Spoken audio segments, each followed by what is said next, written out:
Well, there's a new poll measuring President Obama's job performance showing a bit of a generation gap, if you will. Take a look at this. According to opinion research, more Americans under the age of 50 think he's a success than a failure. But when it comes to folks over 50, more than half think the president isn't making the grade. So if President Obama wants a second term, does this mean he needs to really fire up the youth base again? Here now, Ron Bonjean, former communications director to Speaker Dennis Hastert, and David Mercer joins us, a Democratic strategist. Good to see you both. David, let me start with you.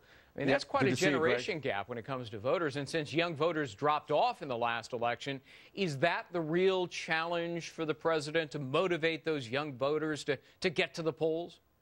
Absolutely, and I'm sure there are other voters that we're going to have to focus on and motivate, and that's why you see key aides, history-making aides, going back to Chicago to prepare to do that. But I think from that same poll, Greg, overall, we've seen an uptick in the poll of polls, as I believe it was, a 5% increase, putting the president above 50% in terms of his performance levels. And I think that was probably based on a lot of the success in the lame duck session, also contributing his speech in Tucson and bringing the country together on that tragedy. Right. And we haven't even seen the State of the Union address, so we're likely to see a bounce from that as well. What also is very important is you got an optimism in the Gallup poll. You have an optimism not only on his next 2 years, Obama and his presidency, but on the economy. And that's what we'd love to see, is both the economic numbers and the poll numbers on an upward trend. Stop you there. Ron, David makes a pretty good point. The president's approval rating has improved substantially over the last few weeks, and so too has his standing in hypothetical 2012 matchups with the leading GOP contenders. I took a look at the latest PPP poll, and in fact, the president leads all of them: Romney, Huckabee, Gingrich, Palin. What's more, a majority of Americans, including 56% of independents, think, hey, maybe the GOP would be a lot better off with an unknown as their nominee. What do you think of that? Yeah, you know, I think President Obama right now is at a tipping point. You have you have older Americans who don't like him, younger Americans who like him a little bit more.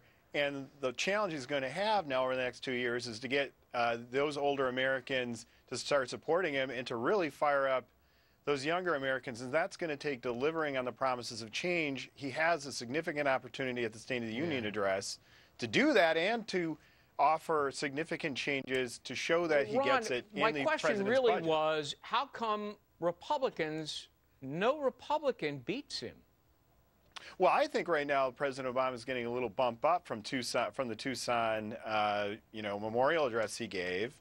I also think that people don't really know a lot of the Republican nominees right now. They haven't introduced themselves into the media like President Obama has a huge megaphone. And so I think that's a little bit of a challenge for Republicans right now. But really, over the next 6 months, a year, President Obama is going to have to start delivering, or else those numbers are going to start going down. That's a fair point. David, the latest Fox News Opinion Dynamics poll shows that, all American voters think the country's economy is in bad shape. And look at this one right here. Few see benefits from the president's economic policies. In fact, slightly more voters think the policies have hurt rather than helped the economy. I mean, that's going to be a pretty discouraging record for the president to run on, wouldn't you agree? Well, I don't think it's discouraging, and we're looking very optimistic as we hope the American public begins to feel with a lot of the legislation that's been passed over the last 2 years beginning to show a renewed confidence. I think over the last week or two, I was at a conference with at least 9 CEOs, including the one from GE, who is going to be now partnering with this administration in developing public-private partnership initiatives. You don't think the fact that more people think the president's policies hurt instead of helped is discouraging? Come on.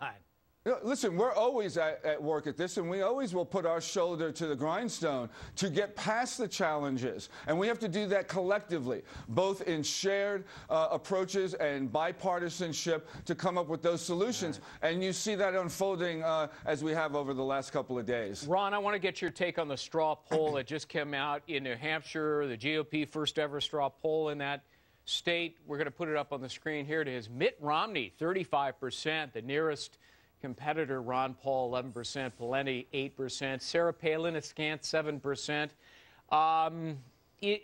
Does this show the strength of a guy like Mitt Romney?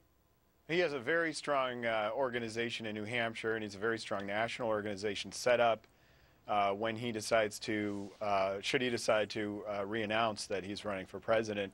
Right. You know, and he is a known quantity. He is, you know, campaigned before very aggressively. He's going to be a big challenge and a well-known name, household name, you know, in the next couple of years. Absolutely. And he's got something really important, doesn't he, Ron? And that is an immense business background at a time in which the most important issues are jobs and the economy. Yeah, no, that's exactly right. He is going to really showcase his economic experience, and that's what President Obama's trying to do. Take a page out of the Republican playbook and try to showcase some people around him now who have economic experience as well. Yeah. It's going to be an interesting battle over the economy over the next year or two. You know, David, the Wall Street Journal is reporting today, I'm sure you read it, that President Obama is going to be calling for new government spending in his State of the Union address on Tuesday. I mean, my goodness, isn't that the kind of big government, big spending that Americans have come to resent and want reversed? I think what is the message there is that we cannot make permanent the course that we've set unless we continue with growth. So as I alluded to earlier, and the initiatives that we're going to engage in as Democrats and with the Obama administration leading us with the private sector. The private sector now has their tax cuts. They are looking more optimistic. They have $2 trillion on the sidelines that now we are looking to get deployed. And I think when you start seeing that, that you're going to see further developments and challenges being met and a permanent course of correction here. David Mercer, Ron Bonjean, good to have you both with us today. Thank you. Pleasure to see you, Thank you very much.